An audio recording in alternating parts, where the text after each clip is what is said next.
ലൂക്കോസിന്റെ സുവിശേഷം 5-ാം അധ്യായത്തിന്റെ 31-32 വാക്യങ്ങൾ. യേശു അവരോട്, ദീനക്കാർക്കല്ലാതെ സൗഖ്യമുള്ളവർക്ക് വൈദ്യനെ കൊണ്ട് ആവശ്യമില്ല. ഞാൻ നീതിമാന്മാരെ അല്ല, പാപികളെ അത്രേ മാനസാന്തരത്തിന് വിളിപ്പാൻ വന്നിരിക്കുന്നത്. ജീവവചന പ്രഭാത ധ്യാന ചിന്തയിലേക്ക് എല്ലാ പ്രിയപ്പെട്ടവർക്കും സ്വാഗതം. ആത്മവൈദ്യന്റെ വിളി കേൾക്കണം എന്നൊരു വിഷയമാണ് നാം ചിന്തിക്കുന്നത്. കുടപ്പിറപ്പുകളെ, യേശുക്രിസ്തു മനുഷ്യന്റെ ശരീരത്തിനും ദേഹിക്കും ആത്മാവിനും നല്ല വൈദ്യനാണ്. ദീനക്കാർക്ക് മാത്രമേ വൈദ്യന്റെ സഹായം ആവശ്യമായിരിക്കുന്നുള്ളൂ. യേശു മനുഷ്യന്റെ ശരീരത്തിനു മാത്രമല്ല വൈദ്യനായിരിക്കുന്നത്, അവന്റെ ആത്മാവിനും യേശു നല്ല വൈദ്യനാണ്. ആത്മാവിനെ ബാധിക്കുന്ന രോഗം പാപമാണ്. ആത്മാവിനെ പാപരോഗത്തിൽ നിന്ന് വിടുവിക്കുവാൻ കർത്താവായ യേശുക്രിസ്തുവിനല്ലാതെ മറ്റൊരു വൈദ്യനും ആവില്ല. കർത്താവായ യേശുക്രിസ്തു ഒരിക്കൽ ചുങ്കം പിരിക്കുന്ന സ്ഥലത്തുകൂടി നടന്നു പോകുമ്പോൾ അൽഫായിയുടെ മകനായ ലേവിയെ കണ്ട് അവനോട്, നീ എന്നെ അനുഗമിക്ക എന്ന് അവനോട് കൽപ്പിച്ചു. ചുങ്കം പിരിച്ചുകൊണ്ടിരുന്ന ലേവി യേശുവിൻ്റെ വിളിക്ക് പ്രതികരിച്ചത് അവനുള്ള സകലവും വിട്ട് തൻ്റെ ജോലിസ്ഥലം ഉപേക്ഷിച്ച് അവിടെ നിന്ന് എഴുന്നേറ്റ് യേശുവിനെ അനുഗമിച്ചുകൊണ്ടാണ്. കർത്താവ് അവനെ കൈക്കൊണ്ടു എന്നതിൻ്റെ സന്തോഷത്താൽ ലേവി തൻ്റെ വീട്ടിൽ വലിയൊരു വിരുന്നൊരുക്കി. ആ വിരുന്നിൽ ക്ഷണിക്കപ്പെട്ടവരായി യേശുവിനോടൊപ്പം ചുങ്കക്കാരും മറ്റുമായി വലിയൊരു പുരുഷാരം പന്തിക്കിരുന്നിരുന്നു. ഇത് കാണവേ പരീശന്മാരുടെ കൂട്ടത്തിൽ നിന്ന് ശാസ്ത്രിമാർ എഴുന്നേറ്റ് കർത്താവിൻ്റെ ശിഷ്യന്മാരോട്, നിങ്ങളുടെ ഗുരു ചുങ്കക്കാരോടും പാപികളോടും കൂടി തിന്നുകുടിക്കുന്നത് എന്ത് എന്ന് ചോദിച്ച് പരിഹസിച്ചു.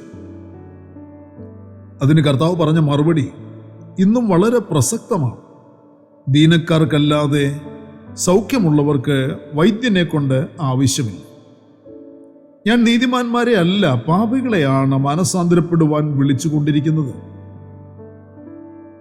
കർത്താവായ യേശുക്രിസ്തു സ്വർഗമഹിമ വിട്ട് താണഭൂമിയിലേക്ക് ഇറങ്ങി വന്നതിൻ്റെ ഉദ്ദേശത്തെ അന്നെന്ന പോലെ ഇന്നും ചോദ്യം ചെയ്യപ്പെട്ടുകൊണ്ടിരിക്കുന്നുണ്ട്.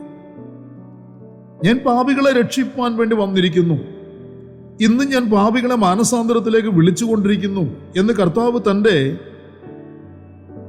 ആഗമനോദ്ദേശം വെളിപ്പെടുത്തിയിരിക്കുകയാണ്.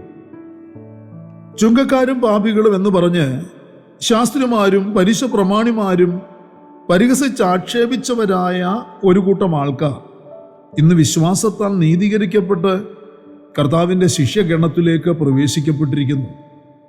അപ്രകാരമുള്ളവരുടെ കൂട്ടത്തെയാണ് ദൈവസഭ എന്ന് വിളിക്കുന്നത്. യേശു നീതിമാന്മാരെ മാത്രം തേടി വന്നവനായിരുന്നെങ്കിൽ പ്രിയരെ, ഇന്ന് നമ്മുടെ അവസ്ഥ എന്താകുമായിരുന്നു, എവിടെയാകുമായിരുന്നു എന്ന് ചിന്തിച്ചു നോക്കിയിട്ടുണ്ടോ? കർത്താവ് പറഞ്ഞത് നമ്മോടുള്ള ബന്ധത്തിലാണ്. ഞാൻ നീതിമാന്മാരെയല്ല, പാപികളെ അത്രേ വിളിപ്പാൻ വന്നത്. പരീശന്മാരും ശാസ്ത്രിമാരും തങ്ങളെ തന്നെ നീതിമാന്മാർ എന്ന് മുദ്ര കുത്തുന്നവരാണ്. പരീശ ചിന്താഗതികൾ ഉള്ളവരാണ് ഇന്നും തങ്ങളെ തന്നെ നീതിമാന്മാർ എന്ന് ധരിച്ചു വച്ചിരിക്കുന്നത്. അങ്ങനെയുള്ള പരീശ മനോഭാവം ഉള്ളവർക്ക് ഒരു രക്ഷകന്റെ ആവശ്യമുള്ളവരല്ല. അങ്ങനെയുള്ളവർക്ക് യേശുവിൻ്റെ പ്രവർത്തന ശൈലിയും ഉപദേശങ്ങളും പഠിപ്പിക്കലുകളും ഒന്നും ആവശ്യമുണ്ടെന്ന് അവർ കരുതുന്നില്ല. അവരത് പ്രതീക്ഷിക്കുന്നില്ല. അവർ യേശുവിൻ്റെ അടുക്കൽ തങ്ങൾക്കും രക്ഷ എന്ന ആവശ്യത്തിന് വന്നിരുന്നില്ല. യേശുവിനെ അവർ ശ്രദ്ധിച്ചിരുന്നില്ല എന്നുള്ളതാണ് സത്യം. തങ്ങൾ പാപികൾ, ഞങ്ങൾ രോഗികൾ എന്ന ചിന്തയുള്ളവർക്കും ഈ പാപരോഗത്തിൽ നിന്നൊരു വിടുതൽ എനിക്ക് ആവശ്യമുണ്ട് എന്ന് ആഗ്രഹിക്കുന്നവർക്കും മാത്രമേ യേശുവിനെ കേൾക്കുവാൻ, യേശുവിനെ ശ്രദ്ധിക്കുവാൻ, യേശുവിൻ്റെ വിളിക്ക് പ്രതികരിക്കുവാൻ കഴിയുകയുള്ളൂ. വിളി കേട്ട് യഥാർത്ഥമായി അനുഭവിക്കുന്നവർക്ക് മാത്രമേ തങ്ങളുടെ ആത്മീയ രോഗാവസ്ഥയിൽ നിന്നും ഒരു ആത്മീയ സൗഖ്യം ലഭ്യമാകുകയുള്ളൂ. പ്രിയരെ, എൻ്റെ രോഗം വളരെയേറെ മൂർച്ഛിച്ചിരിക്കുന്നു എന്ന് മനസ്സിലാക്കുന്ന ഒരു രോഗിയാണ് തന്നെ സൗഖ്യമാക്കുവാൻ കഴിയും എന്ന് താൻ വിശ്വസിക്കുന്ന വൈദ്യനോട് ഏറ്റവും പെട്ടെന്ന് അടുത്തു വരിക. എനിക്ക് അവൻ്റെ അരികിൽ ചെല്ലുവാൻ കഴിയില്ല, അതിനുള്ള യോഗ്യതയോ സഹായമോ എനിക്കില്ല, ഒരിക്കലും ലഭിക്കില്ല എന്ന് സ്വയം തിരിച്ചറിഞ്ഞിരിക്കുന്നവന്റെ കാതിൽ നീ എന്നെ അനുഗമിക്ക എന്ന, നീ വേഗം ഇറങ്ങി വാ, നീ സൗഖ്യമാക എന്നിങ്ങനെയുള്ള കർത്തൃമൊഴികൾ കേൾക്കുന്ന മാത്രയിൽ തന്നെ അവൻ സൗഖ്യദായകൻ അരികിൽ ഓടി വരികയാണ്. അതിനുദാഹരണമാണ് ലേവിയും സക്കായിയും പാപിനിയായ സ്ത്രീയും രക്തസ്രാവക്കാരി സ്ത്രീയുമൊക്കെ. രോഗിയും വൈദ്യനും തമ്മിൽ ഏറെ ബന്ധപ്പെട്ടിരിക്കുന്നു.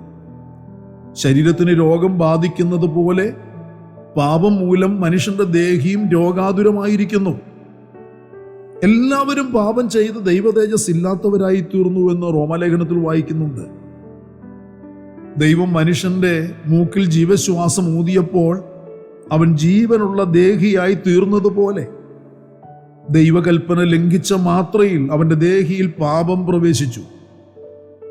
ഒരുവന്റെ ശരീരത്തിന് യോഗ്യമല്ലാത്ത കാരണങ്ങളാൽ അവനിൽ രോഗമുണ്ടാകുന്നത് പോലെ പാപം ചെയ്യുന്നതിനാൽ അവന്റെ ആത്മാവിന് രോഗം ബാധിക്കുന്നുണ്ട്. രോഗിക്ക് വൈദ്യന്റെ ആവശ്യമുള്ളതുപോലെ ആത്മാവിന്റെ രോഗനിവാരണത്തിനും ആത്മവൈദ്യനായ കർത്താവിന്റെ സഹായം ഏതൊരു മനുഷ്യനും ആവശ്യമാണ്. അതുകൊണ്ട് കൂടപ്പിറപ്പുകളെ, നാം ആരും ആത്മവൈദ്യനായ കർത്താവിനെ തിരഞ്ഞെടുത്തതല്ല, കർത്താവ് നമ്മെ തിരഞ്ഞെടുത്തതാണ് തിരിച്ചറിഞ്ഞ് സ്തോത്രം ചെയ്യുവാൻ താല്പര്യപ്പെടുക. അവൻ നമ്മെ യോഗ്യതയില്ലാത്ത നമ്മുടെ ജീവിത നിലവാരത്തിൽ നിന്നും പേർ ചൊല്ലി വിളിച്ച് തന്നോട് അടുപ്പിച്ചിരിക്കുന്നു. അതുകൊണ്ട് പരീശന്മാരുടെ പരിഹാസ വാക്കുകളിൽ ആകൃഷ്ടരാകാതെ ലേവിയെപ്പോലെ സകലതും വിട്ടുകളയേണ്ടത് സകലതും വിട്ടുകളഞ്ഞു നാം എഴുന്നേറ്റ് നമ്മെ വിളിച്ചവനെ അനുഗമിക്കുന്നവരും നന്ദിയുള്ളവരായി കർത്താവിന് വിരുന്നൊരുക്കുന്നവരുമായി നമുക്ക് കാത്തിരിക്കുന്നവരാകാം. നമ്മുടെ പ്രാണപ്രിയന്റെ വരവിന് വേണ്ടി നമുക്ക് ഇപ്രകാരം ഒരുങ്ങി കാത്തിരിക്കുവാനിടയാകും. അങ്ങനെ കാത്തിരിക്കുന്നവരെ ചേർക്കാനാണ് നമ്മുടെ കർത്താവ് വേഗം വരാൻ പോകുന്നത്. പ്രാർത്ഥനയ്ക്കായി നമ്മുടെ കണ്ണുകളെ അടയ്ക്കാം.